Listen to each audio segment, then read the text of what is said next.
Assalamualaikum.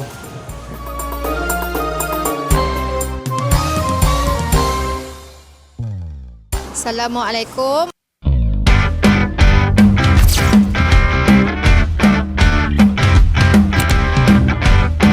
Saya kedai nasi ayam Kampung Padang hari ini amat berbesar hati sangat-sangat kerana hari ini kami menerima kunjangan daripada Pusat Zakat Negeri Melaka. Okey, macam yang dapat tengok ni, kami terima pula daripada usahawan zakat Negeri Melaka. Kedai kami terletak di Kampung Padang, area Pokok Mangga. Siapa-siapa yang nak datang, nak merasa nasi ayam kami, boleh waste je nasi ayam Kampung Padang. Kami bukan sahaja jual nasi ayam, ada menu-menu lain yang boleh menarik hati anda semua.